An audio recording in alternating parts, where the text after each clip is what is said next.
आतंकवादियों जैसी सोच मत रखो कि पहलगांव में पर्यटकों की, तीर्थयात्रियों की बस को रोक करके पूंछ पूंछ कर गोली मार दिया। ये कितना बड़ा पाप हो रहा है। इनको इंसान कहोगे क्या? क्या मोहम्मद साहब इनको इंसान की श्रेणी में बैठाएंगे? मोहम्मद साहब इनकी खोपड़ी पर एक डंडा मारेंगे। मूर्ख, यही इंसानियत है। गाता रहता इंसा अल्लाह, और ये क्या है? खुल्लम खुल्ला इंसा अल्लाह, अल्लाह इल्ला उल्ला, और ये उगल देहा मांस मछली और मार डाला।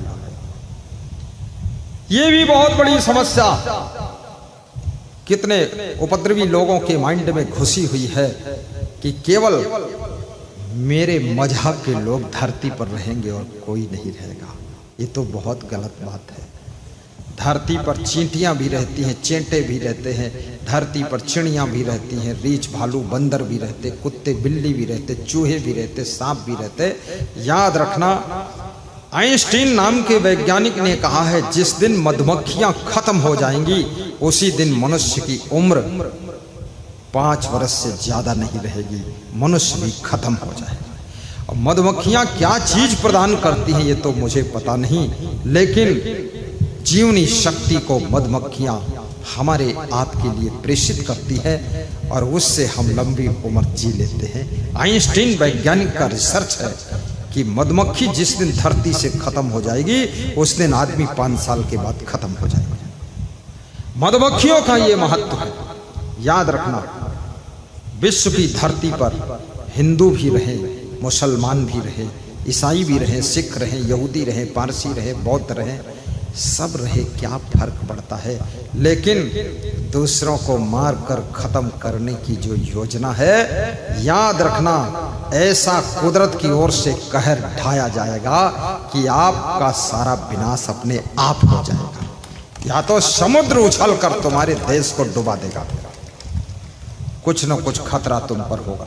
क्योंकि जिसके अत्याचार को इंसान कंट्रोल नहीं कर पाता है, उस अत्याचारी व्यक्ति को कंट्रोल करने के लिए कुदरत स्वयं खड़ी हो जाती है और उथल पुथल करके उसका विनाश कर देती है। इसलिए कृपया सावधान, जियो और जीने दो का फार्मूला लेकर के चलिए और सबके साथ में आनंद बनाइए।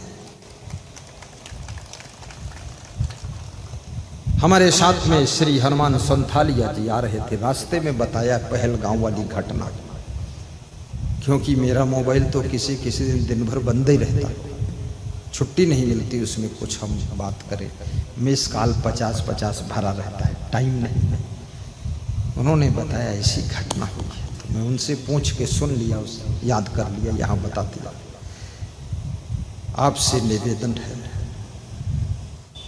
जीवन